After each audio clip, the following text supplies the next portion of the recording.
Hello, hello. Welcome. This is going to be Just Human, episode 347, and we have a new indictment to digest. It is the expected indictment of Trump former national security advisor and longtime swamp creature, John Robert Bolton II. And it just dropped like 15 minutes ago or so. And before I've been looking forward to this. You guys have been looking forward to this. I've covered the raid and the search warrant and the affidavit in previous episodes. I want to say it was like 5 to 10 episodes ago.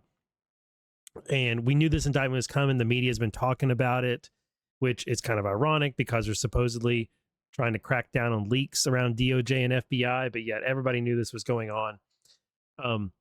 And the indictment has landed, and it is for an incredible 18 counts. 18 counts, 9 counts of transmission of national defense information, and 9 counts of retention. Well, 8 counts of transmission and 9 counts of retention, which I don't know how that adds up to 18, but apparently it does. Yeah, I guess it does. Somehow. Anyway, how does 9 and 8 add up to 18? Anyway, so we're gonna go through the indictment and find out.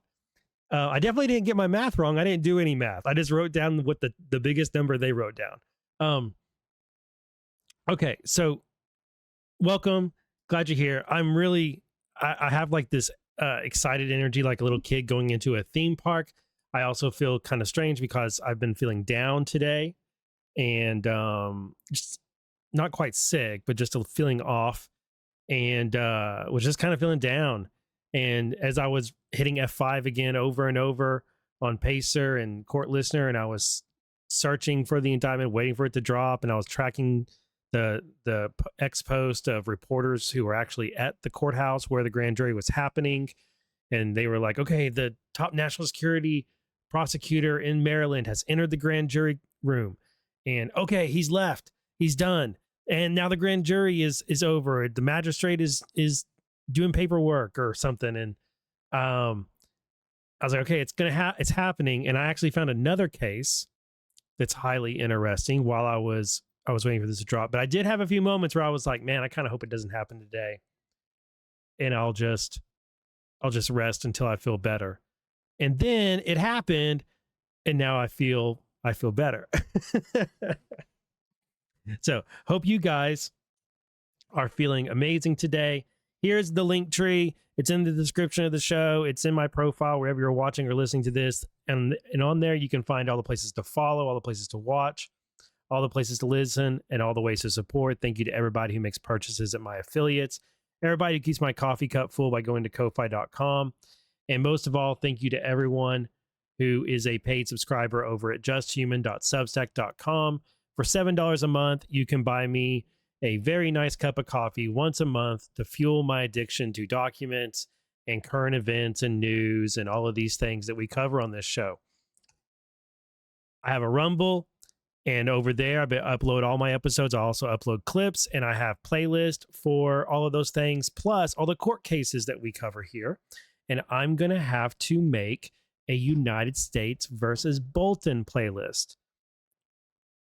Sweet. And over on YouTube, which I just got back on like a week ago, I am gaining subscribers. I've tripled my number of subscribers that I've had here. And I upload all of my episodes here. I just added podcasts to YouTube, and I'm not sure it's working yet. I think they're still like migrating over from Substack, which is where I distribute my podcast through. It's over on Substack. So if you subscribe to my Substack, you can get this show as a podcast, and you can set it up to go to, you can listen on Substack, or you can set it to go to Spotify, Apple, or YouTube Play, or whatever you want to use. You can plug in the RSS feed and get it on Podbean, whatever app you like to listen through. If you're not subscribed to me on YouTube, which a bunch of you aren't, I would really appreciate it if you did, because that'll help me get to where I can go live on YouTube and I can monetize my YouTube, and that would be great. No shame in that. I want to make money on YouTube, and straight up, in order for that to happen, I have to have so many hours of viewership and follows or something. There's a threshold. So I'm trying to reach that. If you would like to, and YouTube is a very solid app and connect well to your TV if you want to watch this on TV. So, okay, enough of all that.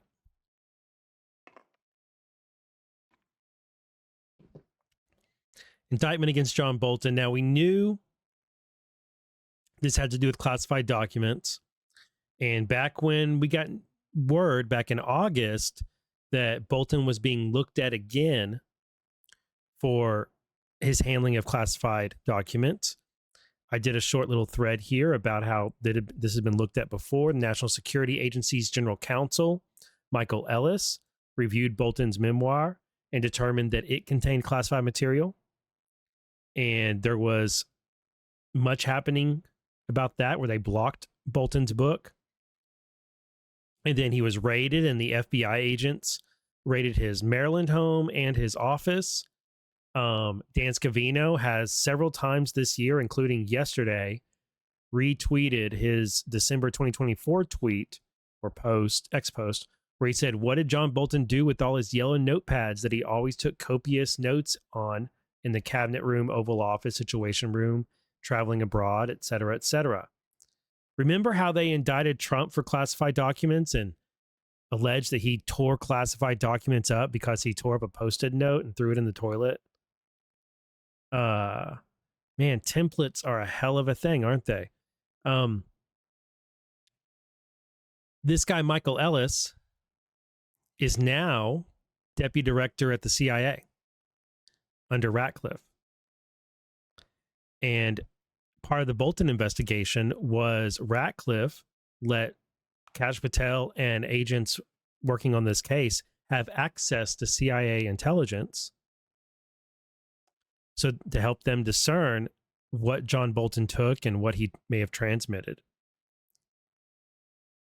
And then we found out at some point that they did find classified documents at Bolton's home. So what is this indictment about? Let's find out. We know it's 18 counts, and we know it's transmission of national defense information, and it's retention of national defense information. So he kept classified information, which had to do with the national defense, and he transmitted to somebody. And we also learned in the search warrant that his AOL account was hacked. There's forfeiture being sought. I didn't see that before. I wonder if it's a certain amount of money. Let's find. Okay, this indictment is 26 pages long. I believe it's the only thing that hit the docket. I'll look in a minute. Oh, this is exciting. I know a lot. I'm more excited. This is the most excited I've been about an indictment in a long time. All right. Bolton resided in Montgomery County, Maryland, and from 1980 through 2019, he served intermittently at various senior U.S. government positions, including Assistant Attorney General in the U.S. DOJ, Undersecretary of State in the U.S. Department of State, U.S. Ambassador to the United Nations, and in his last position of public office from April 2018 to September 2019, he was Assistant to the President for National Security Affairs, which is commonly known as National Security Advisor. The role of the National Security Advisor varied by presidential administration, but generally the National Security Advisor assisted the President in managing National Security Council, the NSC. The National Security Act of 1947, as amended, established the NSC to advise the President with respect to the integration of domestic, foreign, and military policies relating to the national security of the United States. Consistent with the direction of the President, the function of the NSC included advising the President with respect to the integration of domestic, foreign, and military policies relating to national security, assessing and appraising the objectives, commitments, and risks to the United States in relation to the actual and potential military power of the United States, and making recommendations to the President concerning policies on matters of common interest to the departments and agencies of the U.S. government concerned with national security. Guys, they would not be giving us a brief on the job of the NSA, National Security Advisor. They wouldn't be giving us a brief and telling us how important that job is and the type of things it involves if it doesn't have something to do with these counts and the crimes. So while you're like, okay, we're going back to civics class, no, this is foreshadowing. Title 50 USC Section 3021, membership of NSC included the President, Vice President, Secretary of State, Secretary of Defense, the Secretary of Energy, the Secretary of the Treasury, the Director of the Office of Pandemic Preparedness and Response Policy, and such other offices of the U.S. government as the President may designate. Bolton was the National Security Advisor to the President of the United States between approximately April 9th, 2018 and April 10th, 2019. National security advisors typically advise the president on all exigent threats to the United States and other issues related to the national security, including foreign relations, intelligence activities, and decisions regarding the use of military force. As the national security advisor, Bolton had access to some of the U.S. government's most sensitive and closely guarded national security secrets. In order to obtain a U.S. security clearance that granted him access to the highly classified information inherent in the job of National Security Advisor, Bolton signed numerous non-disclosure agreements that acknowledged, among other things, that, quote, the unauthorized disclosure of classified information by him could cause damage or irreparable injury to the United States, and that he would never divulge classified information without prior written notice of authorization from the relevant government agency, and then he would never divulge anything that he knew to be sensitive compartmented information, SCI, to anyone who is not authorized to receive it. Ooh, did he do that? Without prior written authorization, did John Bolton provide SCI to someone? And that he understood that the unauthorized disclosure of national security information may constitute a violation or violations of the United States criminal laws. As the National Security Advisor, Bolton was granted a top secret / SCI security clearance. Before being appointed as the National Security Advisor, Bolton held a U.S. security clearance in some of his prior U.S. government positions.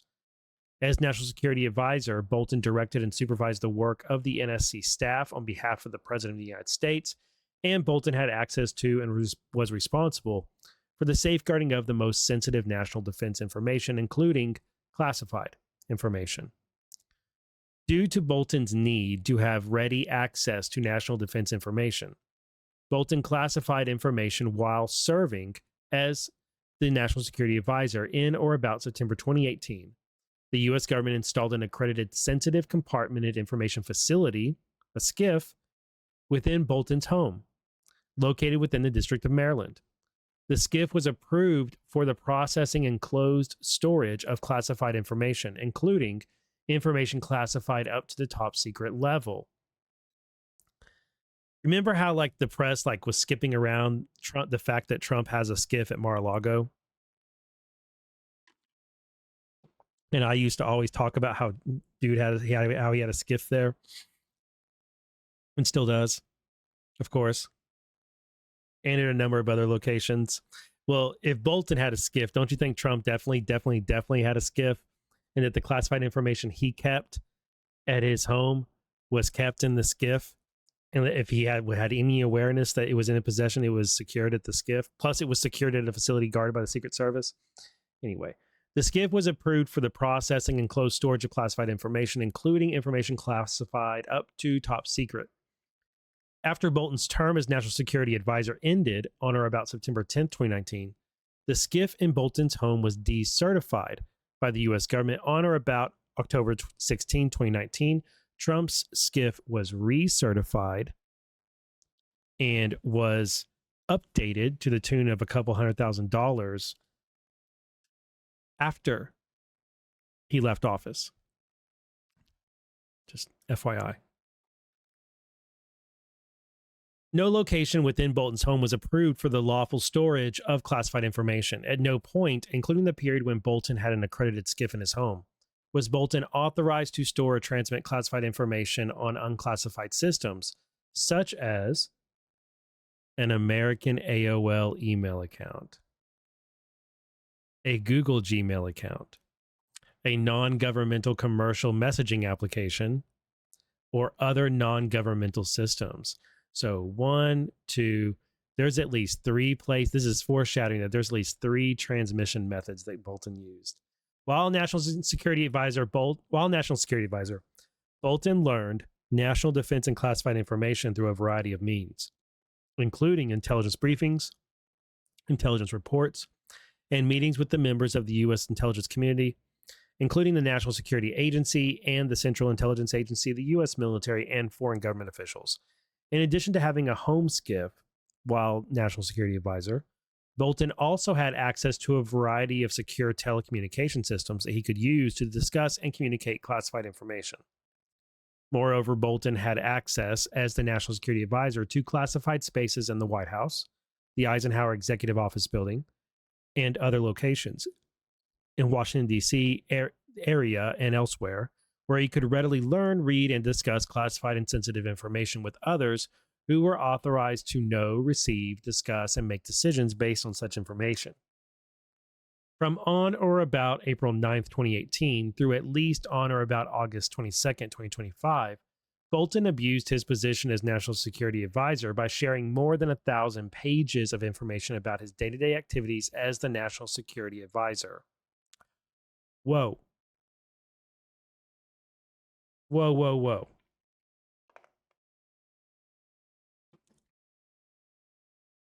He started the job April 9th, 2018.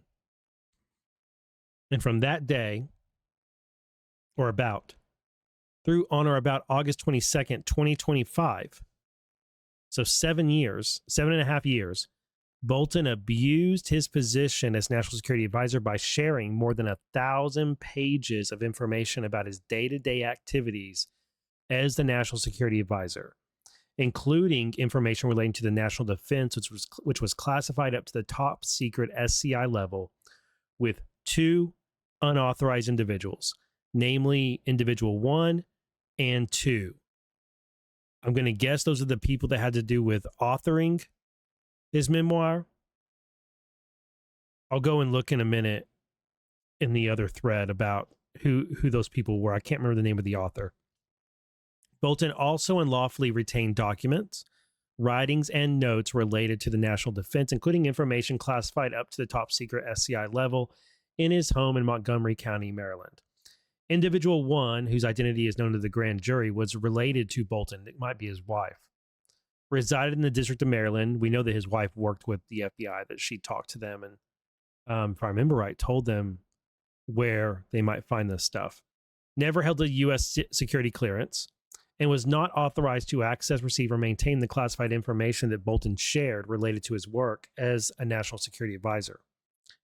Individual 2, whose identity is known to the grand jury, was related to Bolton. Oh, so it's someone else, maybe a son or something. Never held a U.S. security clearance and was not authorized to access, receive, or maintain the classified information that Bolton shared related to his work as the National Security Advisor.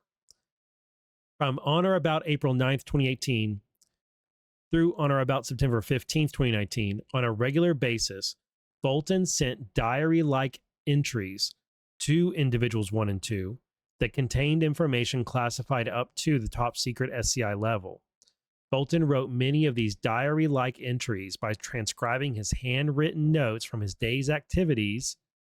Remember the Dan tweet? The Dan Scavino post? Right here. What did Bolton do with all those yellow notepads and the notes he took? This is what. He turned them into diary entries. Transcribed them into word processing documents, and then electronically sent them to Individuals 1 and 2 through a commercial, non-governmental messaging application. On other occasions, Bolton used his personal non-governmental email accounts, such as email accounts hosted by AOL and Google, to email information classified up to the top secret SCI level to Individuals 1 and 2 at their personal email accounts. At no point did Bolton have authorization to store or transmit the classified information that he sent to Individuals 1 and 2 via his personal electronic devices and accounts. Nor did, at any time, Individuals 1 or 2 have authorization to know or store the classified information that Bolton gave to them. At some unknown time, but no later than August 22nd, 2025, many of the diary-like entries from Bolton's time as the National Security Advisor, including entries that contain national defense information classified up to top secret SCI, were printed and stored in Bolton's personal residence in Montgomery County, Maryland. Digital copies of some of the diary-like entries that contain national defense information classified up to top secret SCI were also stored on electronic devices used by Bolton and others located in Bolton's personal residence in Montgomery County, Maryland on August 22nd, 2025. That's the date of the raid. After Bolton's time as National Security Advisor ended on September 10th, 2019, Bolton's personal residence was not authorized to store classified information in physical or electronic format.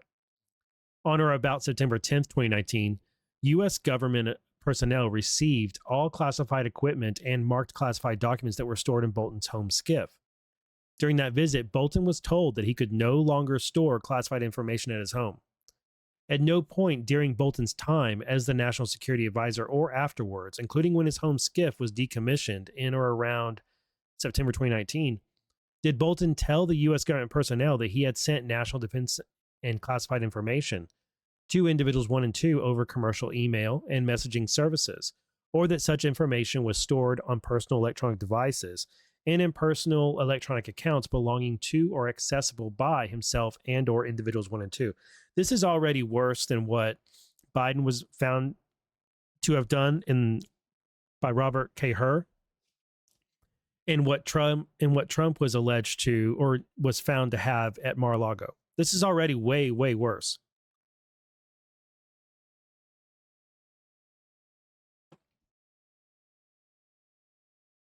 At some point between when Bolton left government service in September 2019 and July 2021, a cyber actor believed to be associated with Iran hacked Bolton's personal email account and gained unauthorized access to the classified national defense information. I lost my place, sorry. Gained unauthorized access to the classified and national defense information in that account, which Bolton had previously emailed individuals 1 and 2 while he was National Security Advisor. A representative of Bolton notified the U.S. government of the hack in or about July 2021, but did not tell the U.S. government that the account contained national defense information, including classified information that Bolton had placed into the account, nor did Bolton's representative tell the U.S. government that Bolton had shared some of that national defense information, including classified information, with individuals 1 and 2 via personal email and non-government messaging application. Holy shit. All right, we don't know, we may find out at some point, but we don't know what this information exactly was and what Iran might have gained from it. We now know that that through a separate action that the U.S. government was engaged in, they found Bolton's information that it was in the possession of Iran, and that's how they found out it was there, and they connected this case. And what comes to mind is Merchant. What comes to mind is Asif Merchant, the assassin who was sent here to assassinate Bolton and other former officials with the Trump administration. And I haven't seen an update in his case in a long time. In fact, I think there's a different one than this. I feel like there's a different one. This is 467. You go to this. Here we go. They have a status conference in September. This is not too long after the raid. Okay. I have a feeling that it was this case, Asif Merchant. Here, I'll show you an image that may refresh you guys' memories in case anybody doesn't remember. This is the guy that the FBI knew he was coming and they waited for him in Houston. This guy right here. And he's part of a crew of people who was recruiting assassins, Hezbollah affiliated people, to kill John Bolton and others. So, and they put it, FBI put it undercover. They grabbed him in the airport and interviewed him, and then they put an undercover officer there that posed as a hitman, if I remember correctly, or posed as a middleman between the hitman. And Asif Merchant is right here explaining to the guy part of the plan and how they're going to pay him and all these things. And this is a hidden camera that they took his picture on while he was explaining. So I wonder if it's in this case through getting Asif's phone, if that's how they found documents that were taken from Bolton's email account. In other words, the apprehension of an assassin or a man from Iran recruiting assassins, and Bolton being one of those targets, then led to Bolton getting indicted because they found classified information stolen from Bolton's email. Just a preliminary theory here as to how they got that information. Okay. Classified information. All right, Executive Order 13526 classifies all this stuff and tells you how you're supposed to handle it. We've been over that order many times, especially it was in the Trump case, and we also went over the concept of original classification authority. And if you're a national security advisor and you create documents that contain classified information, or you can deem it classified. And if the FBI creates something that's classified and they classify the information that they created, such as information that has to do with, say, this, they're the original classification authority. And the original classification authority can unclassify something. And it's also them who are supposed to put the classifying marks on it. And then it can go to a classified review board later to be declassified. But the way and that's when they'll determine if things are top secret, confidential, whatever. National security information is owned and produced by under government control. Top secret is this. We've been through all this stuff. No foreign means it's not to be shared with foreign nationals. Rail 2 shows that it's only releasable to foreign nationals or specific countries or organizations. Rail 2 USA GBR would mean you can release this information to the USA or Great Britain. Classification markings ORCON right there. That's it's controlled by the original classification authority. So if it's FBI, ORCON, there would be FBI is the original classifier of this information and has control of it. You have to go to them to get permission to access that classified information, as an example. Classification information related to intelligence sources and methods. It's going to be SCI, secure compartmented information, such as SI and HCS controls described below. SI is secure control system that indicated that it's special intelligence. SIGINT is signal intelligence. NSA is the National Security Administration. HCS is human indicating information is most sensitive. Human intelligence is HUMINT. So the classification marking SHCS is part of the SCI control system, and it indicates it's human intelligence operations, so like spies. Or it's acquired from a person. SCI is to be processed, stored, or used and discussed only in accredited SCIFs. The National Institute of Standards and Technology defines what a SCIF is, and that's, anyway. And the Director of National Intelligence sets security standards. Intelligence Community Directive 705, entitled the Sensitive Compartmented Information Facilities, was signed in 2010, spells out what they're supposed to be. The Executive Order 13526 establishes the concept of a need to know, all this stuff. All right.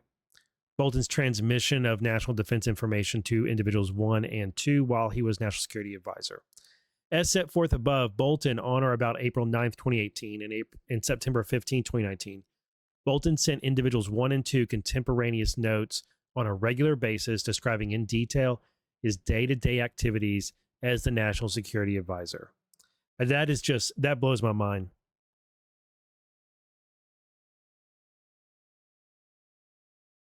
Bolton sent diary notes about his day-to-day activities as the national security advisor, and those contained classified and national defense information. He sent them to 2 family members.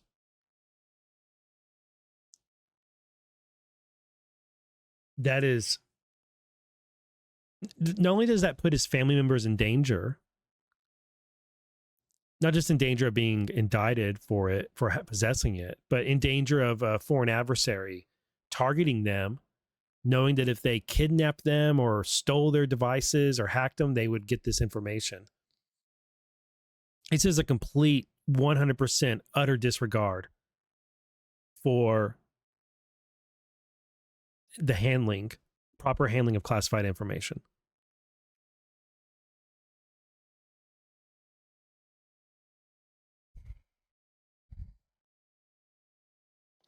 The information contained in these notes included detailed information that Bolton learned from meetings with senior U.S. government officials, intelligence briefings from members of the intelligence community and military, discussions with foreign leaders and foreign intelligence and military organizations, and intelligence products and reports, which Bolton had access to because of his role as National Security Advisor. Portions of the information contained in the diary entries that Bolton sent to individuals 1 and 2 were national defense information, including information classified up to the top secret SCI level. Throughout his time as National Security Advisor, Bolton took detailed notes documenting his day-to-day activities and briefings. Frequently, Bolton hand-wrote these notes on yellow notepads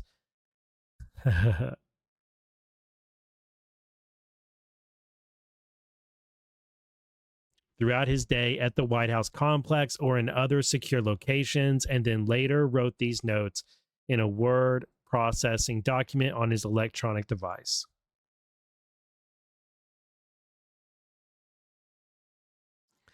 Just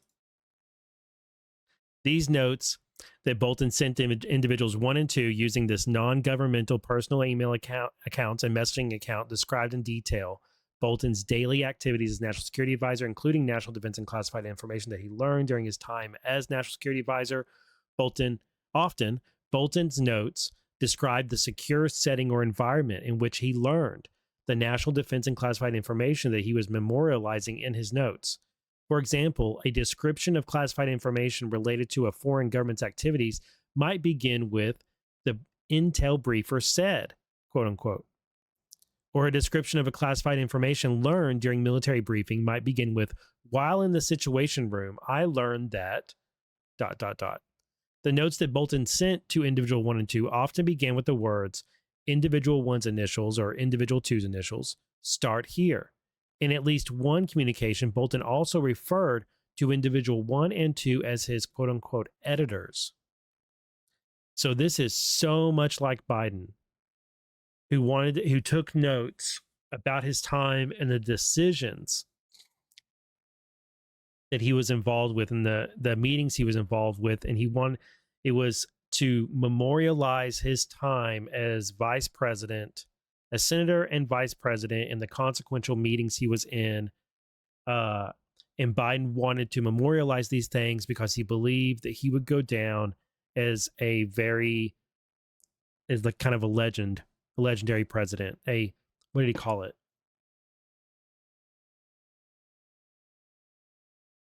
Not rare oak. Like he believed, I remember her writing that Biden believed that he was of, like, I know it was like presidential timber, that he was made of presidential timber or something. And he wanted to memorialize all the things he was involved in for posterity because he believed that he was going to be important to history.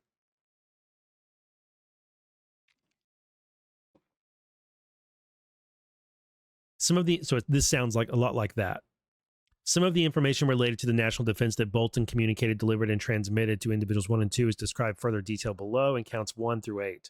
On or about April 8th, 2018, the day before Bolton officially began his duties as National Security Advisor, Individual 1 created a group chat with Bolton and Individual 2 on a non-government messaging application. You would hope it's Signal, but it's 2018 and he's a boomer. No offense, guys. So I'm guessing it's in like Facebook Messenger or WhatsApp at the most. But I'm thinking Facebook Messenger. What do you want to bet? What do you want to bet it's Facebook Messenger? Individual 2 asked the group, quote, "Why are we using this now? The encryption? Question mark. To which the individual responded, "Yep, why not?" Bolton then responded, "For diary in the future." Oh, maybe they change. Maybe it is Signal. Maybe it is Signal. Oh, dude, what if it's Signal? And if it is, man, that makes Signalgate from earlier this year look like part of a narrative template to get the media to attack using Signal for government use. And then now this happens. Is that what they did? Did they invite that Goldberg guy to that Signal chat on purpose? To create that scandal on purpose and get all of these Democrats and media and other Republicans to attack the use of Signal, even though it has encryption, knowing that this indictment was down the road? What do you want to bet? What do you want to bet? If you guys remember Signalgate and remember some of the messages that were in it, one, there was nothing like criminal being shared in there at all. But some of the responses in there just seemed, I don't know another word other than hokey. They seemed kind of hokey, like poorly written video game messages that you read and from NPCs in a video game. Right. On or about April 22nd, 2018, Bolton sent individuals 1 and 2 via the non-government messaging application a 25-page document which described information that Bolton learned while National Security Advisor. Well, that's way worse than anything Hegseth or Mike Waltz put in Signal. Way worse. On or about April 22nd, 2018, Individual 2 sent Bolton and Individual 1 a message that stated diary finished. Individual 1 also asked Individual 2 whether Individual 2 was going to call tonight, to which Individual 2 said, "Am I supposed to?" Individual 1 then wrote, "Diaries take time to write, but phone conversations take less time." That indicates that he spoke on the phone about this same stuff. Of course, you don't have those recorded, so you don't know how much classified information he talked about over phone lines. On or about July 15th, 2018, Individual 2 sent Bolton and Individual 1 a message that stated, "Do we get a diary today?" Individual 1 responded, "Don't think he can do it on this trip." Bolton later added, "Too much going on. I've done much of Friday in London because I didn't take many notes and wanted to get it down before I forgot." Do we get a diary today?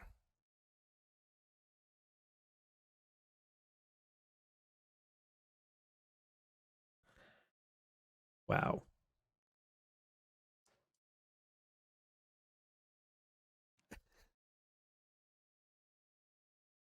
Just I don't even know what to say. I don't even know what to say.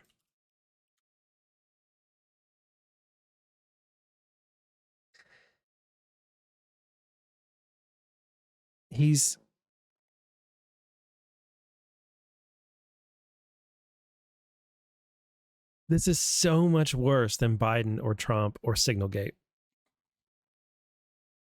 On or about July 23rd, 2018, Bolton sent individuals 1 and 2 a message that stated more stuff coming.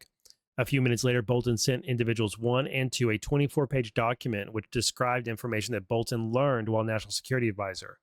Less than 3 hours later, Bolton sent individuals 1 and 2 a follow-up message that stated, "None of which we talk about!" Exclamation mark, exclamation mark, exclamation mark. In response, Individual 1 sent a message that stated, "Shh." Individual 2 then sent a message that stated, quote, "The only interesting thing is what senior U.S. government official might have said from foreign language interpreter, which you didn't tell us. Approximately 2 minutes later, individual 1 sent a message in response that stated, more to come with cloak and dagger or something, so he says. So they're having a phone conversation, Bolton and individual 1. And then individual 2 is like, oh, don't leave me hanging. On or about September 23rd, 2018, Bolton sent individuals 1 and 2 a 10-page document, which is going to be called Document A, which contained information that Bolton learned while National Security Advisor, including information classified up to top secret SCI level. On or about November 23rd, 2018, Bolton sent individuals 1 and 2 a 29-page document, which is Document B, which contained information that Bolton learned while National Security Advisor, including information classified up to the secret no foreign level, which means don't share with foreign government officials. On or about December 2nd, 2018, Bolton sent individuals 1 and 2 a 15-page document, which contained information that Bolton learned while National Security Advisor. Individual 2 responded, diary arrived, and then sent a message that stated, but no commentary on Foreign Country 1 judicial system article I sent, or administration sentiment on arrest in foreign country. In response, Bolton sent a message that stated, I'm working on it. On or about December 4th, 2018, individual 2 sent additional messages to Bolton and individual 1 regarding the arrest of an individual in foreign country 1. Individual 2 told Bolton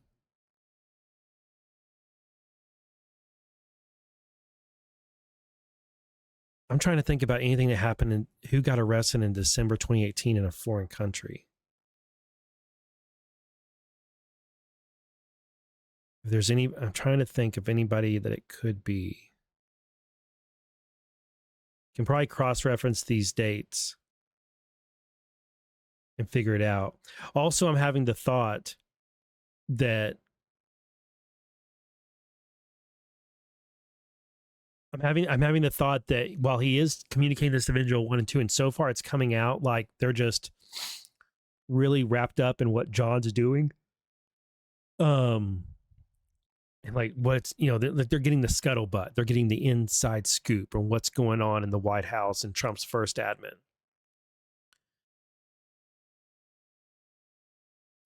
It's also possible that then they have contacts who they give this information to or sell it to. But they're not called co-conspirator. They're called individuals 1 and 2. So for now, I'm going to go ahead and table that idea because I'm not seeing anything that leads me to believe there's like a conspiracy here to acquire and distribute. And it's probably more ego and looping your family members in on how amazing you are and your amazing access to all of these things and stroking their egos because they can watch the news at night and they know more than the people on TV know, right? There's an ego thing there.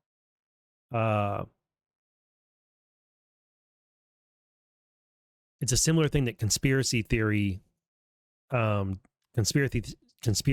do to you or try to do to you. One of the ways conspiracy theories work and get people wrapped up into them are that they make you feel like you have secret knowledge, because if you feel like you have secret knowledge, that strokes your ego.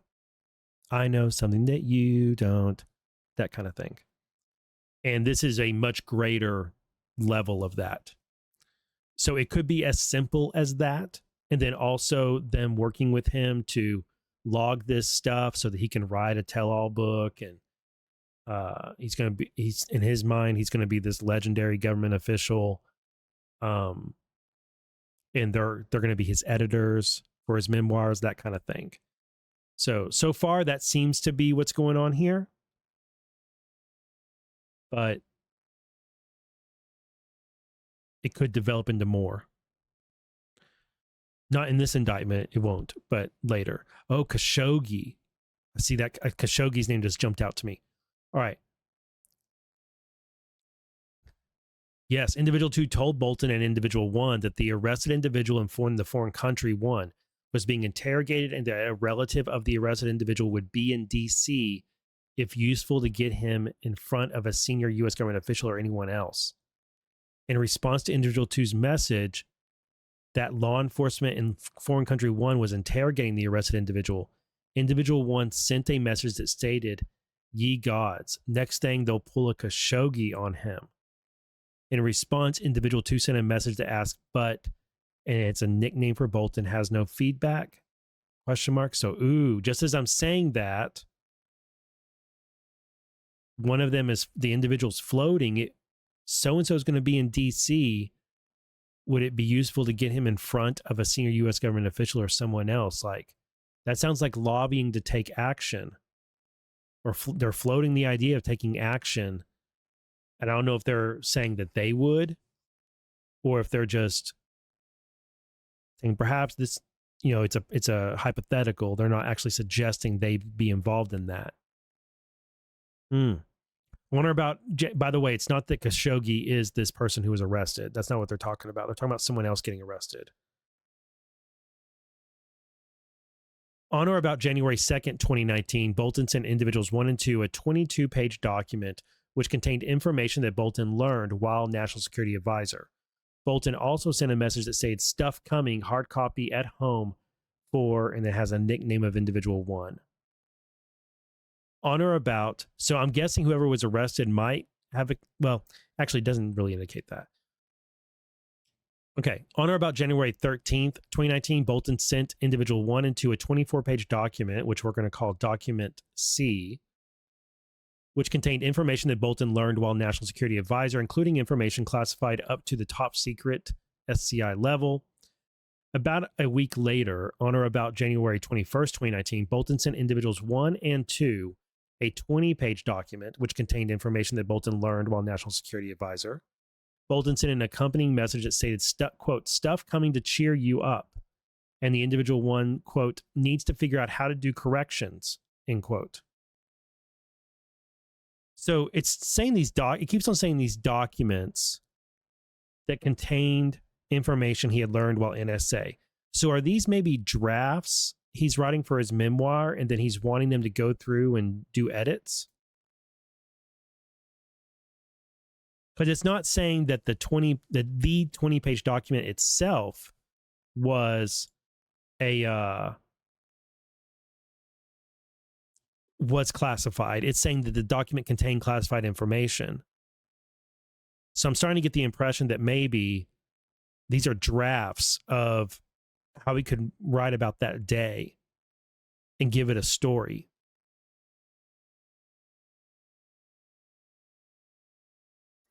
In response, individual 1 sent a message that said, quote, "Read Bolton's thing. I need to also," end quote.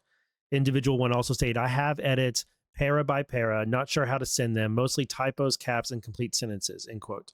Bolton then asked, "Did you print it out?" To which individual 1 responded, "I read it on phone and took notes."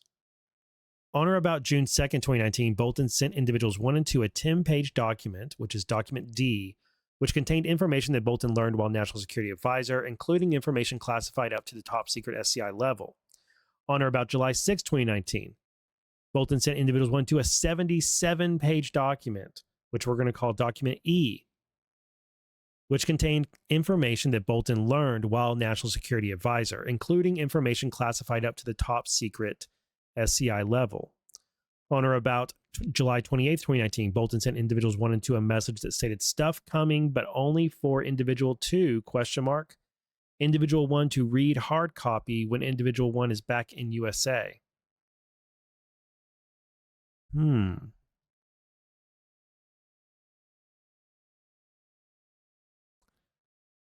or about August 18, 2019, Bolton sent individuals 1 and 2 a 50-page document, which is going to be Document F, which contained information that Bolton learned while National Security Advisor, including information classified up to the top secret SCI level. On or about September 8th, 2019, Bolton sent individuals 1 and 2 a 47-page document, which is Document G, which contained information that Bolton learned while National Security Advisor, including information classified up to the top secret SCI level. On or about September 15th, 2019, 5 days after he was no longer National Security Advisor, Bolton sent individuals 1 and 2 a 6-page document, which is Document H, which contained information Bolton learned while National Security Advisor, including information classified up to top secret SCI level. Man. In a related message, Bolton told individuals 1 and 2, stuff coming. Individual 2 responded, dramatic ending, but will there be a new diary? To which individual 1 responded, nope on diary, now book writing. Bolton then sent a message that said, talking with book publisher because they have a right of first refusal. So these are drafts. These are drafts of his book.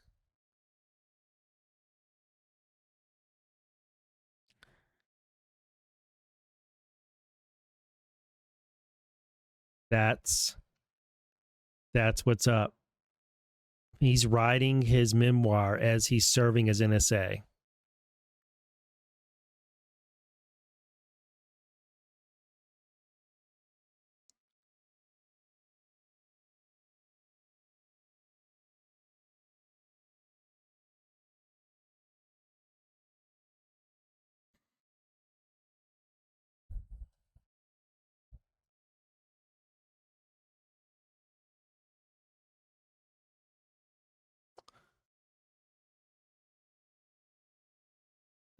That's what's up.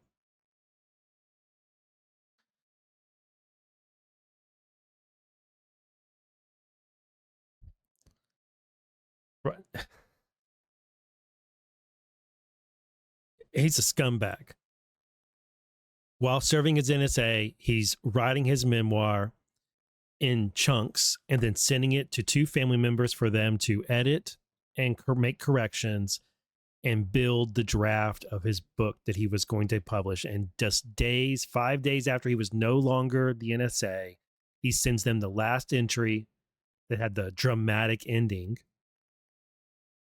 And he's already talking with a book publisher about what is essentially a draft for his tell-all book of being the NSA in the first Trump admin. On or about September 24th, 2019, 14 days after he was no longer employed as National Security Advisor, Bolton left the messaging chat group with individuals 1 and 2 that he had used to send them more than 1,000 pages, memorializing his time as the NSA. More than 1,000 pages.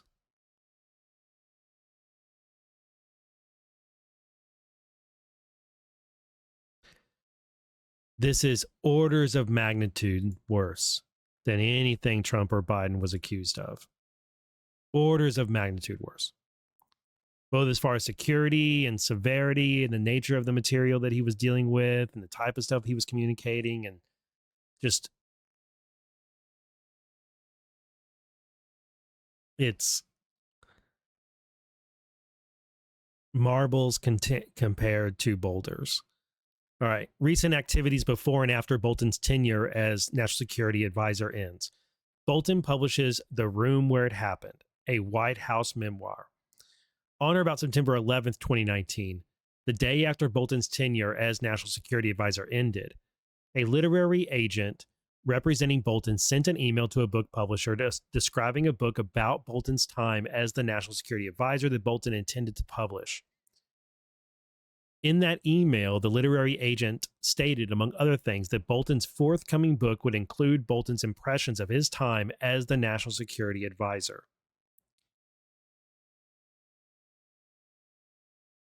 And that Bolton intended to publish. In that email, the literary agent stated, among other things, that Bolton's forthcoming book would include Bolton's impressions of his time as National Security Advisor. Quote, in a meticulously observed manner with direct quotes from all parties based on contemporaneous notes.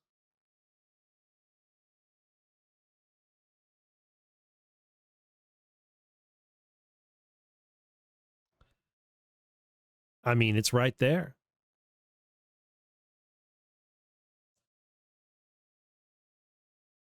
It's right there. I mean, this is exactly what Michael Ellis looked at. Exactly what Michael Ellis looked at years ago.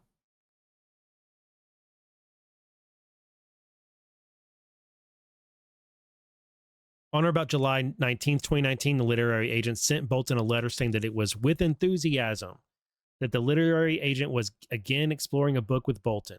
Ultimately, Bolton earned more than $1 million by selling the rights to publish his book about his time as National Security Advisor.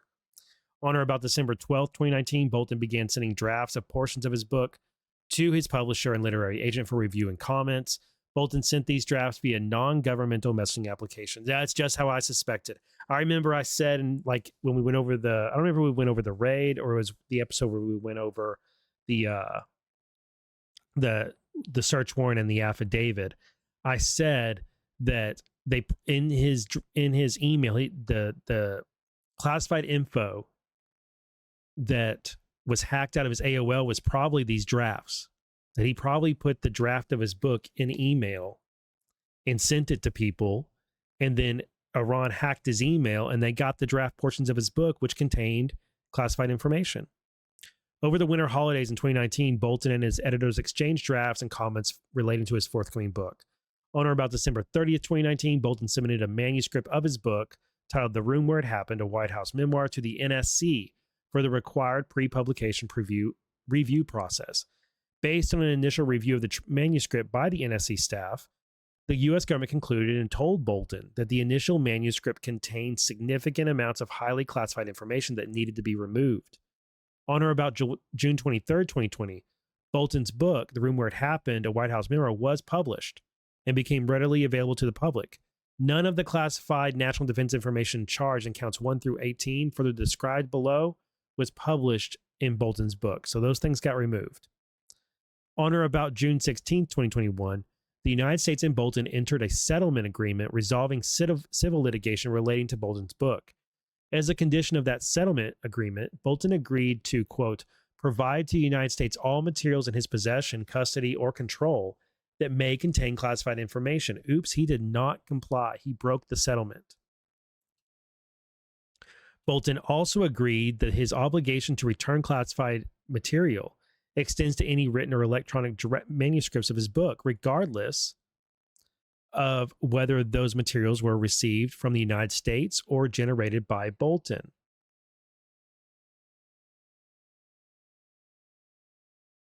So he is, I wonder what that's going to mean for this settlement.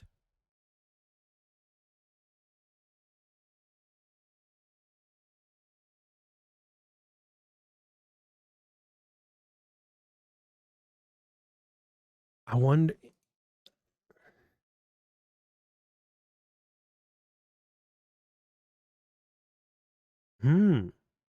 I really don't know. I have to go look at that settlement. I wonder what the consequences of that are.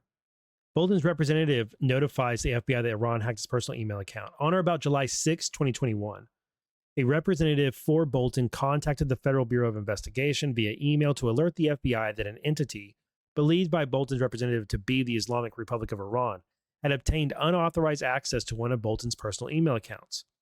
In the email to the FBI, Bolton's representative stated that, quote, evidently someone has gotten into Ambassador Bolton's personal email account and that, quote, it looks as though it is someone in Iran, end quote.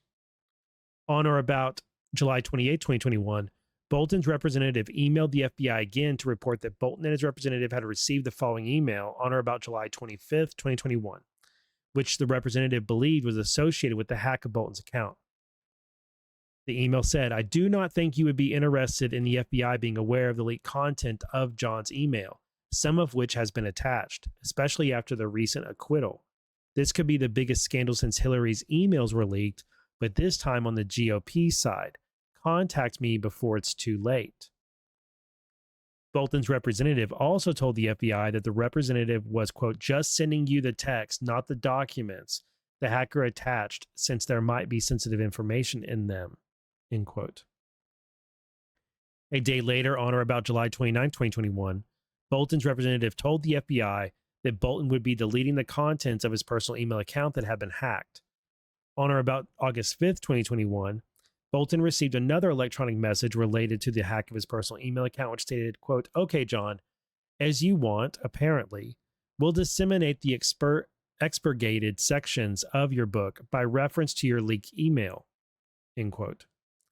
At no point did Bolton tell the FBI that, while he was National Security Advisor, He had used the hacked email account to send individuals 1 and 2 documents related to the national defense, including classified information. Nor did he tell the FBI that the hackers now had this information. The FBI finds documents relating to national defense in his home. On or about August 22nd, 2025, the FBI executed search warrants and seized material from Bolton's residence in Maryland and office in Washington, D.C. Part of the material seized from Bolton's Maryland home included electronic files showing that Bolton transmitted his diary entries, many of which related to the national defense and contained classified information, to individuals 1 and 2 through a non-governmental messaging application. During the court-authorized search of Bolton's home on August 22nd, 2025, the FBI also seized hard copy printed versions of many of Bolton's diary entries, including documents that relate to the national defense and contain classified information. Some of the documents related to the national defense that the FBI found in Bolton's home on August 22nd, 2025, are described in further detail below in counts 9 through 18. Bolton's public statements on the handling of classified information. From at least on or about September 2nd, 2016, through on or about April 25th, 2025, Bolton has made numerous public statements demonstrating his understanding of how to properly handle classified information and the potential consequences of failing to do so. On or about January 16, 2017, in a media interview, Bolton stated in response to a question about allegations that a senior U.S. government official had communicated sensitive government information using a personal email account, "Look, as I've said before, I believe it's still to this day. If I had done at the State Department what senior U.S. government official did, I'd be in prison right now." I wonder if he's talking about Hillary. I bet he is. On or about March 31st, 2025, in a media interview, Bolton stated in response to questions about allegations that a senior U.S. government official had communicated sensitive government information using a non-governmental messaging application. I bet this is Signalgate. "Well, I don't mean to me. I just can't even imagine opening a Signal chat group or a Telegram chat group or anything else. People say, but the communications are encrypted. Well, that's fine. We have the National Security Agency that has big computers chugging along, trying to de-encrypt any system that we want to try and get into. And our adversaries do as well. The damage that's done is that we've shown weakness in our operational security that our adversaries will try to exploit. What did we build the world's most secure telecommunications capability for, if not to use it on sensitive matters? And once you're on a secure telephone, like a US government secure telephone, you don't worry what the level of classification you're discussing. You're talking about an article in the morning newspaper or top secret code word items, and you're secure. When you're on Signal, did no one in that conversation for days ever say, maybe we ought to get off this and get back on a classified system? I'm just without words to understand how that could have happened.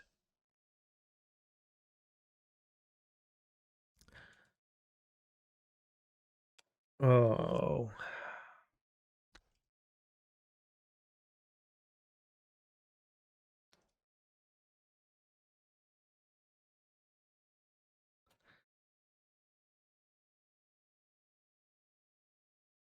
The shoot spa on this guy?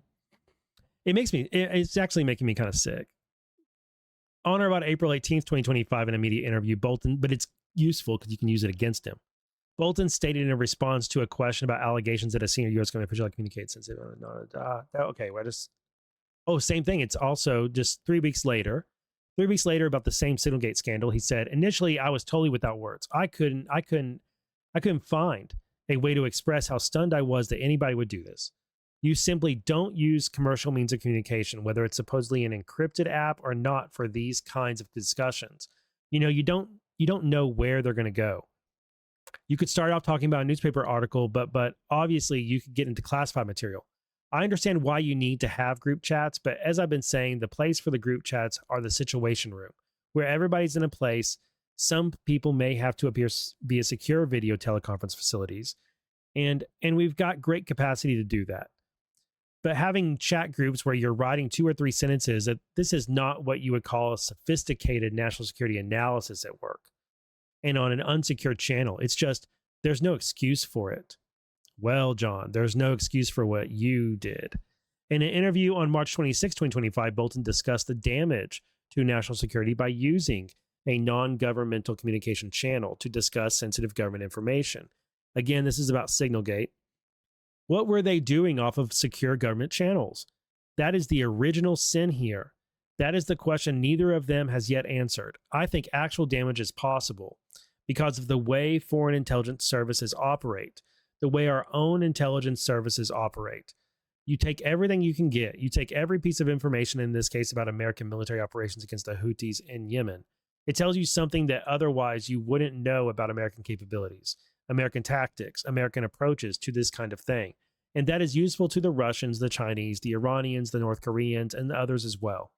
How that fits into the body of knowledge they already have is a question I can't answer, but it can't help, that's for sure. April 22nd, 2025, in a media interview, Bolton addressed what he considered the impropriety of discussing sensitive government information with people who do not have a need to know that information, such as family and friends. I'm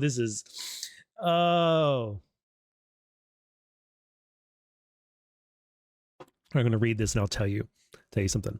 I think the second example of a signal chat group, this is Bolton, really shows a terrible lack of judgment communicating with people in this group in particular who have absolutely no need to know about any upcoming U.S. military operations. Lead me to wonder what he's doing on the job on a minute by minute, hour by hour basis, that he's got time to knock out signal messages to friends and family, which is what this group is.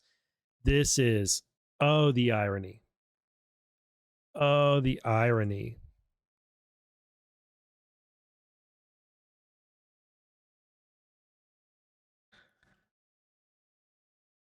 The hypocrisy, I should say.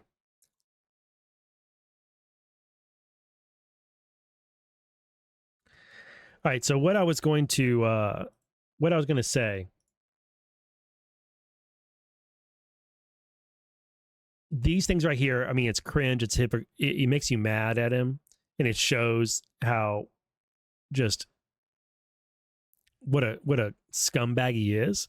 But it's awesome because these things are video and audio that the prosecution can play for the jury.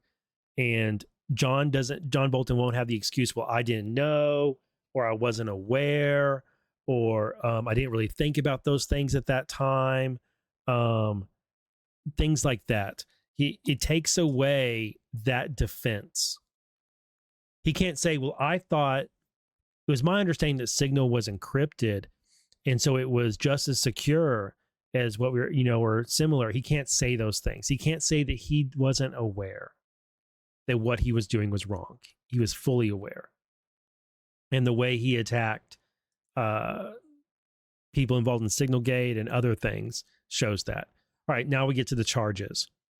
Counts 1 through 8 are on or about the dates indicated below in the District of Maryland and elsewhere. John Robert Bolton II, lawfully having possession of and access to and control over and being entrusted with this information, which was national defense information and classified information, which he had reason to believe could be used to the injury of the United States by a foreign nation. And he's describing that in those quotes he gave to media.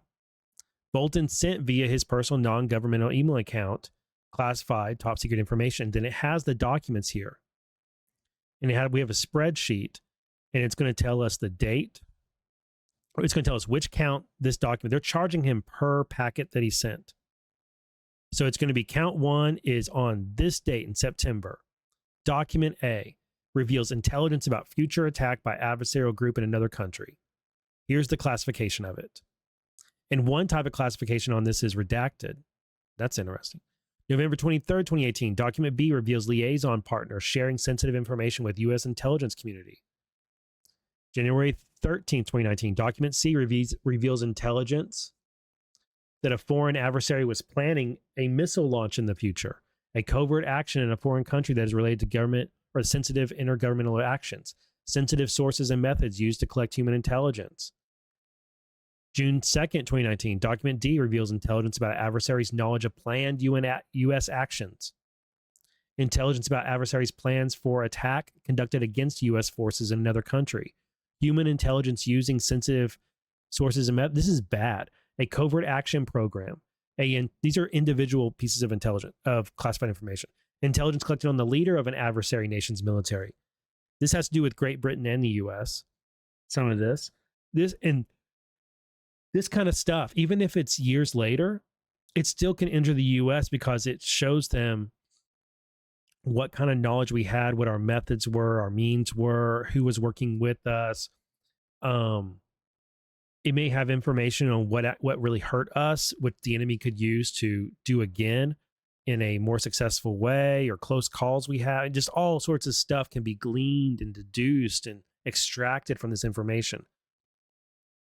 July 6, 2019, document E reveals intelligence on an adversary's leaders. Very bad for this to get out. What if we have this information based on spies that are embedded in this adversary's leadership? August 18th, 2019. Document F reveals intelligence concerning a foreign country's interactions with an adversary. In quotation marks, direct statement collected via intelligence sources and methods on a foreign country. A direct quote. Foreign country's intelligence describing an adversary's planned attack on a facility. Sensitive sources and methods used to collect intelligence on a foreign country. A covert action and sources and methods used. So it's not just that you could figure it out. Right here, it actually has the sources and methods used for a covert action.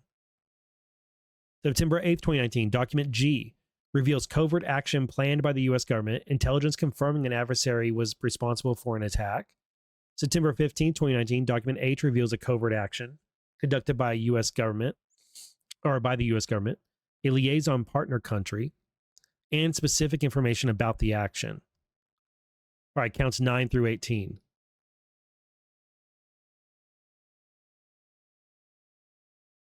From an unknown date, but no earlier than April 9th, 2018, through August 22nd, 2025, Bolton possessed all this stuff. So the first one, this is transmission.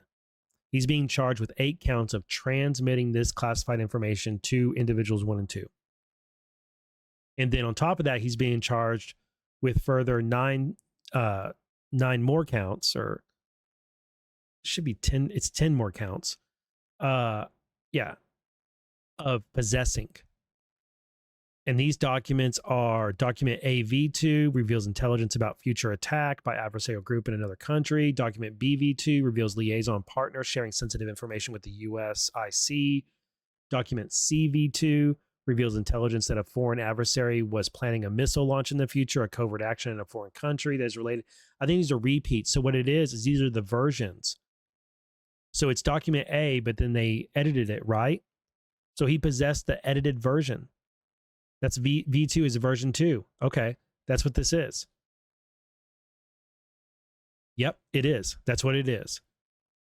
And then we have, it goes a little bit further though, because we have these. Document I reveals sources and collection used to obtain statements of foreign adversary, covert action conducted by U.S. government in a foreign country. And document J reveals intelligence that a foreign country was considering specific force against another country. Are they going to take all of his book proceeds away? Notice of forfeiture. Upon conviction of counts 1 through 18, this indictment, the defendant shall forfeit to the United States any property, real or personal, which constitutes or is derived from proceeds traceable to offenses. Are they going to take his book proceeds?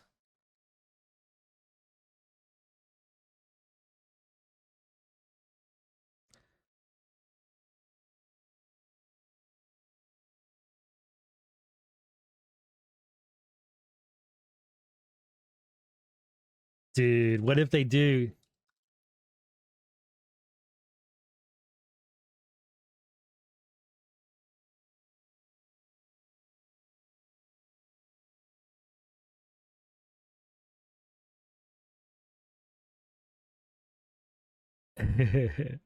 I hope so. Okay. So I'm trying to remember Sullivan. This guy right here, Thomas Sullivan, is like the chief national security prosecutor in Maryland, and he's right here on this case. Kelly O'Hays is the U.S. attorney, but Sullivan's the assistant U.S. attorney, and he's over the national security section or division. And then we got it. Signature redacted of the foreperson, October 16th, 2025. We got it. That's it. Has anything else hit the docket yet? Nope, not yet. Boom. Are you guys excited like I am? I hope you are. I'm going to leave this episode at this. And then on my next episode, we're going to go over. Let me show you. We're going to go over a superseding indictment that dropped this evening on the Smartmatic money laundering case out of the Philippines. It's out of the U.S., but it has to do with money laundering and bribery in the Philippines of an election official over there, Bautista. You remember this case? It's been a while since we've talked about it. The last time we looked at it, we were wondering when Bautista was going to come to the U.S., and we saw he was extradited and he was last in Canada. Well, we're going to catch up on this case because the actual company, Smartmatic, has been added as a defendant to this case, and there's a forfeiture section to it, and this was a $180 million plus contract. Big case against Smartmatic execs, and now against Smartmatic, the company itself, because the money they made off of this corrupt deal, they put in their financial ledger at the end of the year. So that's going to be the next case on the next episode. All right. Thank you, everyone. Hope you enjoyed it. If you would, please visit my link tree. Make sure you're following me in all these places. Pick your favorite place to watch. Even if YouTube isn't your favorite place to watch, I would really, really appreciate a subscription over here and maybe watching a couple episodes over here to help me get my YouTube channel monetized. And if you want to support the show, $7 a month over at justhuman.substack.com keeps me caffeinated.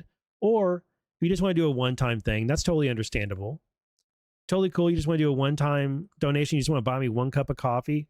You can go to ko-fi.com and just buy me one cup of coffee for $5, or buy me more cups of coffee. I won't turn it down. And then, or if you want to buy something for yourself and kick a few dollars my way, then use my affiliate links for Benson Honey Farms, bootleg products, or Manly cans. You can also go to my merch store and buy yourself a coffee mug. So those are all the ways to support the show. And y'all support is what makes this happen. Keeps me caffeinated and keeps me available. Not working a real job, instead working this job and sharing this information with you. Happy day. Happy day, huh? Yeah. Another swamp creature has been caught. May many more follow. All right. God bless each and every one of you. Stay positive. Remember, we're all just human, but some of us are actually swamp creatures and they deserve to go to jail for a very, very long time. And one of them's name is John Robert Bolton. See you guys next time.